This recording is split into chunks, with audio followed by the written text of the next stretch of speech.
नमस्कार दोस्तों, मेरा नाम है अंशुमन नायक और आप सभी का बहुत बहुत स्वागत है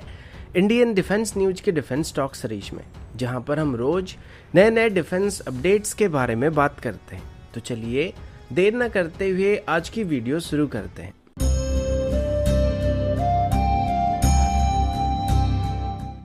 आज की पहली अपडेट ब्रह्मोस मिसाइल को लेके। आप सब जानते हैं कि भारत की तरफ से भी ब्रह्मोस मिसाइल को एक्सपोर्ट करना शुरू कर दिया गया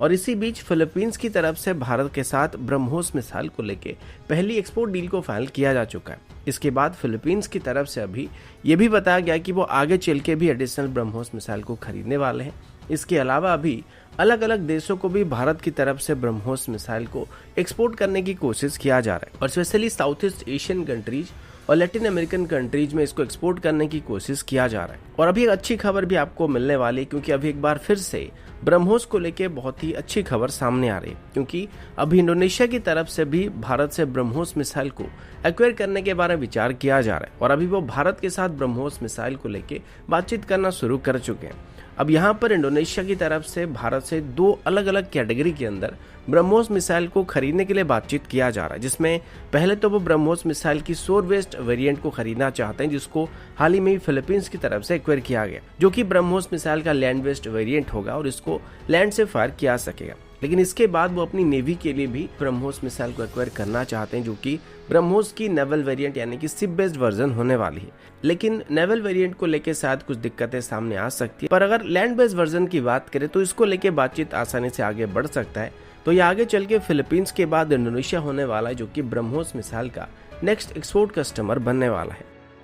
अगला update new space research and technology की तरफ से है। आप सब जानते हैं कि न्यू स्पेस रिसर्च और टेक्नोलॉजी की तरफ से अभी HAL के साथ मिलकर फ्यूचरिस्टिक UAV प्रोग्राम को ड्रोन को डेवलप किया जा रहा है, जिसमें कैट्स वॉरियर सिस्टम और कैट्स हंटर जैसे सिस्टम शामिल है। इसके अलावा ये अभी स्वार्म ड्रोन के ऊपर भी काम कर रहे हैं। लेकिन अभी हाल ही में ही new space research and technology की तरफ से जब PM मोदी जी को अपनी डेवलपमेंट के बारे में डेमो दिखाया जा रहा था, इसी बीच एक नई UAV की फोटो सामने आई थी, जिसे पहले कभी भी देखा नहीं गया था। इसकी कोई भी स्पेसिफिकेशन अभी तक पब्लिक नहीं किया गया और ना ही इसके एक्चुअल नाम को कहीं पे बताया गया।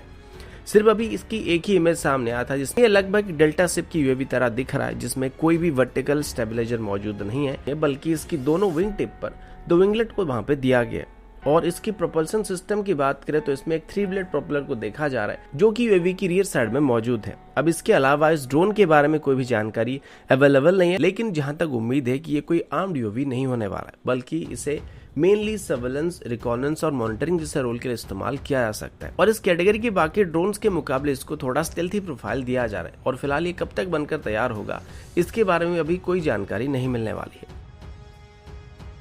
अगला अपडेट इंडियन एयरफोर्स की तरफ से। और अभी इंडियन एयरफोर्स की तरफ से आयोजित किए गए एक सेमिनार के अवसर पर वर्तमान के इंडियन एयरफोर्स को हो रही चैलेंजेस और उसकी सोल्यूशन के बारे में डिस्कशन किया गया था। इस दौरान जो सबसे बड़ा मुद्दा था वो इंडियन एयरफोर्स के एयरक्राफ्ट की स्ट्रेंथ को लेके था और इनकी मेंटेनेंस को लेके था। अब जैसे कि मोस्टली हम लोग रशियन एयरक्राफ्ट का इस्तेमाल कर रहे हैं और हमारे जो फ्रंटलाइन एयरक्राफ्ट वो रशियन ओरिजिन से हैं, तो इस समय यूक्रेन और रशिया के बीच लड़ाई होने के बाद अभी ज्यादातर रशियन सिस्टम की स्पेयर पार्ट को लेके प्रॉब्लम ना हो, इसकी चिंता किया जा रहा था। अभी हमारे मेंटेनेंस कमांड के चीफ एयर चीफ मार्शल वैभव पांडे ने बताया कि पिछले कुछ सालों में हमारी बेस रिपेयर डिपो और इंडियन एयरफोर्स की मेंटेनेंस कमांड की तरफ से हमारी मैक्सिमम डिफेंस नीड्स को इंडिजनाइज किया जा चुका है और लगभग 95% तक हम सेल्फ डिपेंडेंट बन चुके हैं। और अभी हाल ही में Su-30 MKI और Mi-17 जैसे हेलीकॉप्टर के लिए टायर्स को भी डेवलप किया जा रहा है और इनकी टेक्नोलॉजी को हासिल करने के बाद आगे चल के हमें इनके लिए रशिया के ऊपर डिपेंडेंट होना नहीं पड़ेगा। इसके अलावा अब इन एयरक्राफ्ट में और हेलीकॉप्टर में जो बैटरी सिस्टम का इस्तेमाल होता है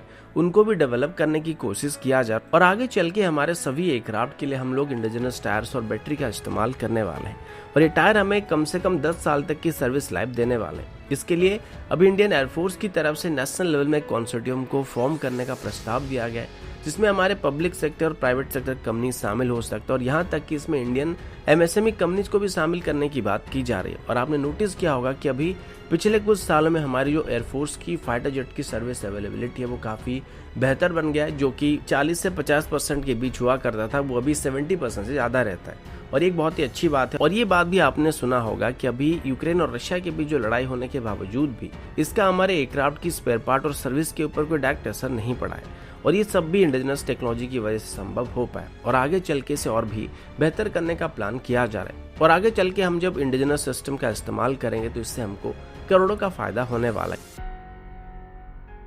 अगला अपडेट भारत और रशिया की तरफ से। और आप सब जानते हैं कि भारत और रशिया के बीच बहुत ही अच्छे रिलेशन है, जो कि बहुत मिलिट्री और डिप्लोमेटिक लेवल पर मौजूद है। और ऐसा कभी भी नहीं हुआ है जहां पर भारत की तरफ से सीधे तौर पर रशिया का विरोध किया गया या फिर रशिया की तरफ से सीधे तौर पर भारत का विरोध किया गया। लेकिन अभी रशिया की तरफ से भारत के ऊपर एक ऐसा इल्जाम लगाया जा रहा है जो कि चिंता करने वाली बात है, क्योंकि भारत की तरफ से भी एक रशियन शिप को डिटेन करने की बात सामने आई। और ऐसा क्यों किया गया ये बात अभी तक पता नहीं चल पाया है। इसी बात को लेकर रशिया की तरफ से भी भारत की एक्सटर्नल अफेयर मिनिस्ट्री को एक क्लैरिफिकेशन मांगा गया। रशियन एम्बेसी की तरफ से बताया गया कि अभी तक भारत के एक्सटर्नल अफेयर मिनिस्ट्री की तरफ से बताया नहीं गया कि भारत की तरफ से भी किस वजह से रशियन शिप को रोका गया था, क्योंकि ऐसा पहले भी कभी नहीं हुआ था। और रशियन क्लेम के मुताबिक ये जो शिप अभी आया था या उसको डिटेन किया गया था, इसे कोचिन शिपयार्ड में डिटेन किया गया था और ये भारत के लिए मिलिट्री इक्विपमेंट लेके रशिया से यहाँ पर आया था। तो अभी इस पर भी भारत की तरफ से इन्वेस्टिगेशन किया जा रहा है और इसके पीछे क्या कारण है